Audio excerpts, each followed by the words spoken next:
what point are close competitive losses not enough? That's tough. They have realistically not really played bad this year. I mean, I don't, and I know people feel a certain way about a Memphis game. I didn't think they were awful in the Memphis game by any stretch. So they just got beat. There was a stretch of the first Golden State game that was just eye roll. Like, okay. But in reality, they fought their way back. You know, they gave themselves a small opportunity to win, but still, every other game, I don't think you could ask for much more from in terms of totality. Like, there were obviously pockets where they didn't play well, but it's still, they're 3-6. At what point is it? Yeah, that's not going to do it if we want to get where we want to go. Yeah, I mean, that's the $1 million question, because I think we also have to factor in schedule. The schedule has not been easy. The first 10 games of the season but when does it get easy? Are not easy. Never. Well, there is always a point in the schedule where it at least gets softer. You know, again, like, how many times have they played a team like the Lakers that's coming up on Friday? They haven't yet. They haven't really played that game. I mean, Orlando, that's not a bad team. That's just a young team who hasn't figured it out yet. But that's the whole league.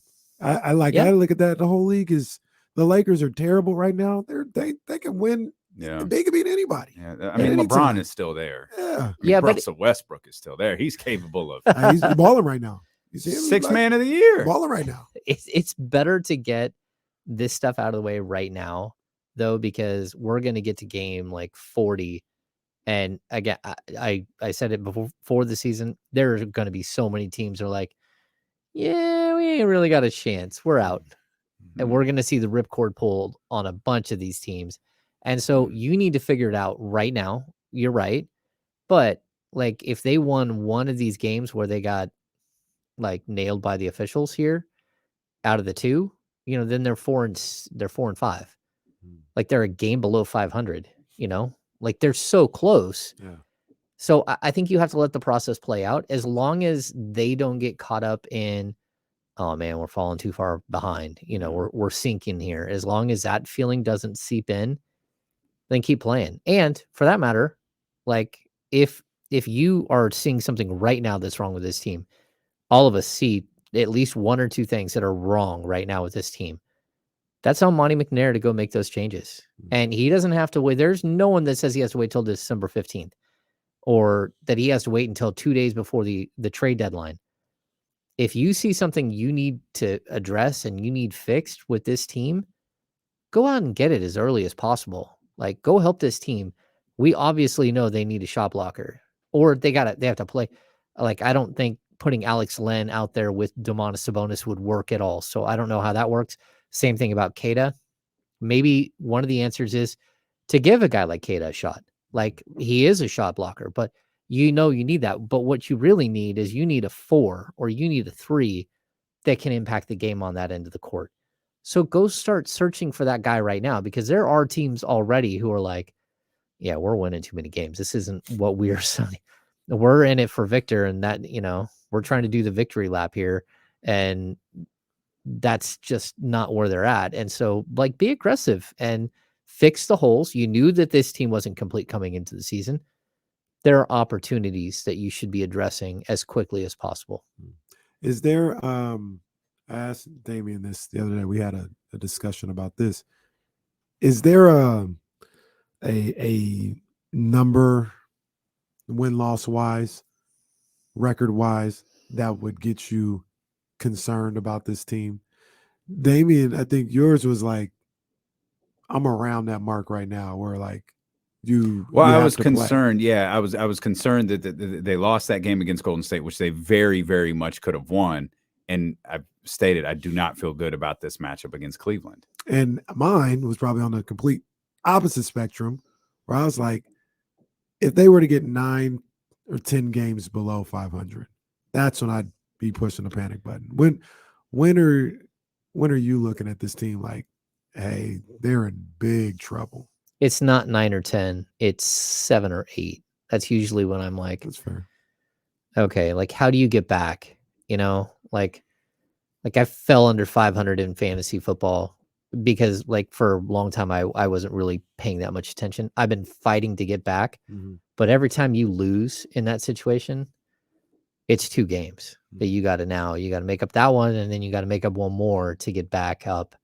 And so like you can't drop that many games under 500 and expect that you can magically make those games up somewhere. So like for me, usually it's 7 or 8 where I start to go, yeah, this feels uncomfortable. So, and 7 or 8 is fair. I understand it. But the reason why I say 10 is obviously you're trying to get to at or above 500. But Yeah.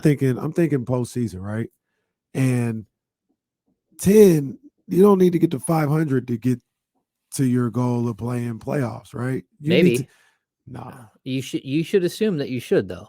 That's going to be the mark. But it never happens. Like, it never happens. The 10th seed every year is like 13 games below 500.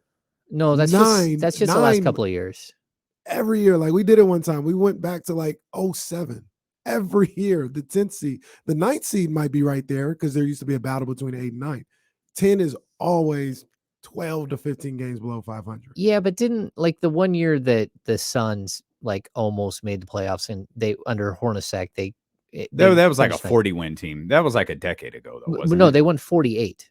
Oh, they won 48 and didn't make the playoffs. Yeah, and they were the but that was the 9th seed. Well, yeah, but even that year, I mean, I don't know that the 10th seed was under 500, and if they were, maybe. But that's crazy too. I think remember one year the Warriors won like 45. I think after they broke the streak, I think the next year they won like 45 and didn't make the playoffs. But like that's the 10th is almost always. I'll take that back a little bit.